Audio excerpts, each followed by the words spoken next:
Just a couple of days ago, I visited the Wuhan University of Science and Technology because I was told that out of the several hundred international students there, none of them contracted COVID-19. I talked to the students, I talked to the teachers, and I had the impression that there was a collective understanding that strict quarantine was really necessary in order to protect everybody. For almost several weeks, when the situation was really bad, the students were not allowed to leave their dormitory.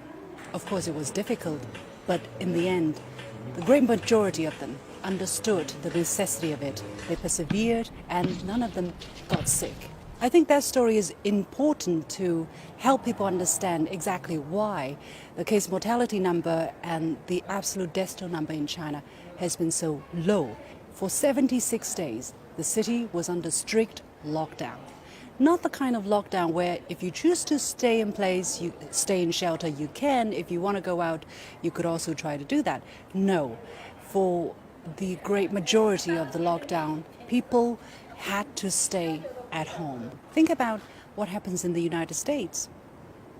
Some people still have to go to work. Some people are against shelter in place. Some people wear masks, others don't. I tell you, in Wuhan, it almost becomes an instinct to wear a mask. If you go out without wearing a mask, you feel strange. It's that kind of awareness to help yourself, to help others, that really help cut the path of the contagiousness of the virus. In a matter of a week or two, over 40,000 medics came from all over China to Wuhan. Just the other day, I was visiting the doctor who sounded the alarm about COVID-19 here, the first here in Wuhan. And I visited her office. You know what struck me the most was the number of ventilators lying idle on the table.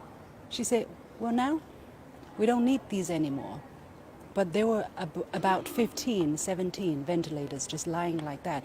But of course, in the most difficult times, they needed them very much, but not anymore.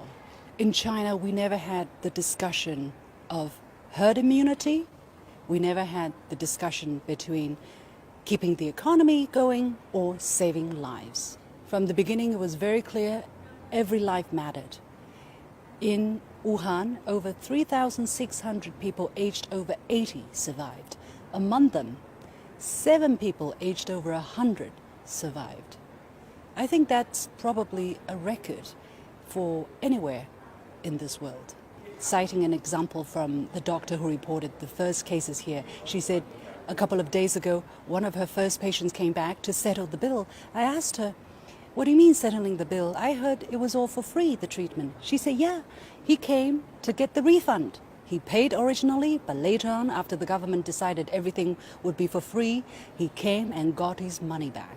And then, of course, there's the role of traditional Chinese medicine. In some of the temporary hospitals where only people with mild symptoms were being treated, they were only given traditional Chinese medicine. This is an advantage that China enjoys.